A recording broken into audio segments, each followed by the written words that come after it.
Hello, Fidelbogen here. To my fellow workers in the vineyard, worldwide, greetings. In today's talk, I will read to you an email that I recently sent to a member of the community. You should understand that the non-feminist revolution is an ocean with its life underground. The real life of the community goes on unseen to most of the world. It is veiled in darkest mystery and enigma.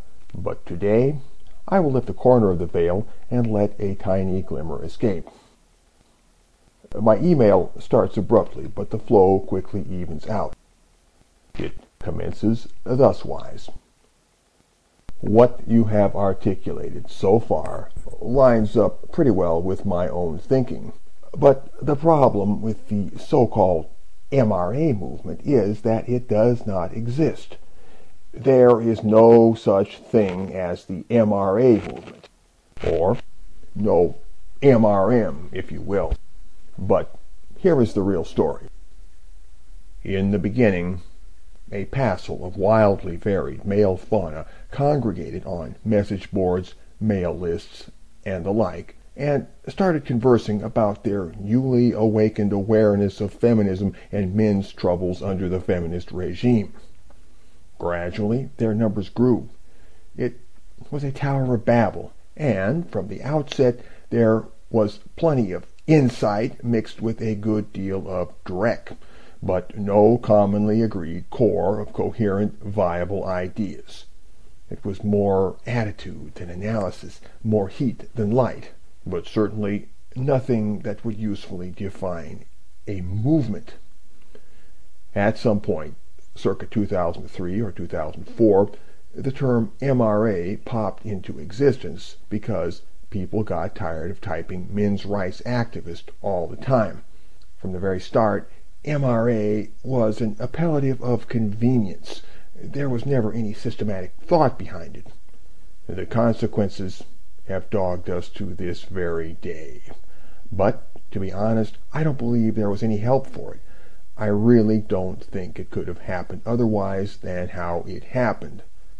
The earliest proto-MRAs did indeed largely fit the stereotype of bitter old guys in their 40s. But around 2004, that changed dramatically, almost overnight, with the influx of the young bloods. We'll never know quite how it happened, but word got out amongst teens and 20-somethings, and members of that demographic started flooding into MRA cyberspace in great numbers. This was a cultural revolution of enormous significance. And, although that happened years ago, plenty of feminists still cannot shake their flawed mental picture of aging patriarchal dinosaurs. Yet today, the pro-male community includes members from every point on the age spectrum. Yes, I have hobnobbed with the full range of them. In October 2006, I started my blog, mainly because I was frustrated by the limited discourse to be found in the various forums. I realized that if I wanted a bully pulpit to express my most advanced ideas, I would need to create this myself. So that is what I did. I was a pioneer. I started my blog not in order to vent, as so many others had done, but to create a systematic way of thinking. From the start, I intended to build something, and that is the plan I have followed ever since, although I still feel like I haven't done it well enough. However, at the time I started, I was the only one doing such a thing. But I am gratified to see the growth of intellectual crystallization and system building in more recent times. So, returning to the term MRA, the magical reflex acronym, as I call it, we can see how it got started on the wrong foot. It is a very handy expression, and so it is hard to let go of it. Yet I am trying to do exactly that, by using the term more sparingly in my writing. I hope that if I plant the suggestion, others will see the sense of this and make similar efforts.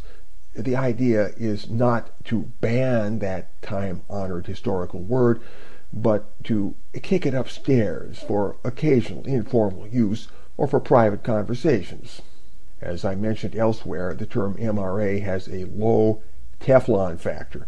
Things can and do stick to it, and have been doing so for years. Yes, that acronym has gathered a lot of baggage, far more than what is so tersely intoned in the phrase men's rights activist. Why, you'd think it was an honorable thing to be a men's rights activist, yes. After all, don't men have rights? On the face of it, there is absolutely nothing dishonorable about being a person who advocates for the basic human rights of males. That would seem like a no-brainer, and yet a lot of people have a Pavlovian reaction when they hear MRA. Naturally, feminists do. That is no surprise. What's odd, however, is that a lot of people who hate feminists also claim to have a low opinion of MRAs. In fact, there is a kind of center party coalescing around this exact attitude, even as we speak. In my book, if you don't like feminists and if you believe that men have human rights just like other people do, then indeed you are, in pure objective terms, an MRA. An objective MRA, or a de facto MRA, as you will. MRA is not a character generalization, and whoever thinks it is an idiot. You can be a good person or a bad person and still believe that men have rights. Furthermore, MRA is not even a label, as some, including myself at times, have claimed it to be. No, it is simply a descriptive phrase reduced to an acronym for convenience. The difference might appear subtle, but that is not the same thing as a label. Again, it is no surprise that a feminist would be hostile to the term MRA, since feminists are hostile to male rights, full stop. But the fact that so many non-feminists share this prejudice must be explained by the chaotic development of the pro-male community. It all started with a motley bunch of guys who were angry about feminism, about women, and about the male situation at the turn of the millennium. It was a free-for-all, and the outcome of this made a Jackson Pollock painting look like a Botticelli. It was an unpremeditated mess, and the magical reflex acronym ended up with all manner of weird, sticky, conceptual blobs stuck to it. And those blobs are still sticking to this very day, even as we speak. As noted earlier, MRA has a low Teflon factor. And the Pavlovian response by so many people, however irritating, was entirely predictable. The lesson is that we should not realistically expect too much intellectual discernment from the broad statistical mass of people. So, is it really worthwhile to educate the masses about the correct semantics of the term MRA, or would it be a more shrewd policy to make a fresh start? The phrase MRA movement sets my teeth on edge when I hear it issuing from a feminist mouth. For as I said earlier, there is no MRA movement. No such thing.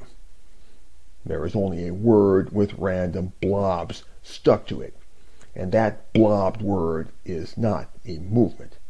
No way. MRA movement is just a rhetorical figment of the feminist imagination. It is also a rhetorical gizmo which they use to lasso anybody who takes an aggressive critical stance against feminism for any reason. The purpose is to negate who and what you are by branding you with the same iron as all those other cattle which they have in mind. It's a foobar scenario, and we have ourselves principally to blame for it, due precisely to that chaotic origin and history of the community which I spoke of earlier. So, is it possible to correct this state of things? I believe, in theory, that it is. It is always possible to make a new beginning, and this new beginning can always profit from lessons learned in earlier false beginnings. And as I said, there was no way that things could have been otherwise than what they historically were. We were starting with practically nothing and learning as we went along, so of course we were bound to stumble and break things and waste a lot of time exploring dead ends. But we have learned a lot in the last 10 years or so, and though it might not be straightway apparent in all cases, we are improving our game greatly. We are also getting the word out and dramatically growing our numbers. We are a worldwide phenomenon, if not precisely a movement yet, and we are beginning to pose a serious threat to the female supremacist agenda. And they jolly well know it. If you want to give it a name, just call it the non-feminist revolution. I've thought about this plenty, and I honestly can't think of a better, although I am open to suggestions. At the very least, consider that MRA versus feminist is a counterproductive binary. Non-feminist versus feminist, by contrast, frames the issue in the most productive way possible. From such a starting point, we can isolate feminism little by little and finally drive it into a tight corner where it has no place to hide. And, unlike MRA, non-feminist is pure Teflon. Nothing will stick to it. Furthermore, people who balk at MRA will readily enough agree that they are non-feminist. We don't want centrists and fence-sitters, thank you very much. And the proposed dichotomy generates pressure to get on one side or the other. Finally, if we adopt the posture of non-feminist, we are in a much stronger position to control our self-identity, both individually and collectively. Additionally, we are situated so as to define feminism by the very act of defining ourselves. That is, if we define ourselves as X, then, by process of elimination, it must follow that feminism is not X. In this way, it becomes gradually possible to take control of the feminist narrative in a project that I call the Battle for Feminism's Soul. All right, this is getting long, and yet I'm only getting warmed up. But I shall conclude by saying that in the end, despite what I noted earlier, there actually is, in fact, a movement. But it hasn't got a name, or at least not yet. But as a part of the new beginning, our task is to build up this movement slowly, patiently, step by step, in the midst of all the MRA chaos that presently envelops us. It will be like a central column of coherent information, which, by reason of that very coherence, will become both the focal point of the chaos and the identifying brand which the rest of the world instinctively recognizes. Fidelbogen. Out.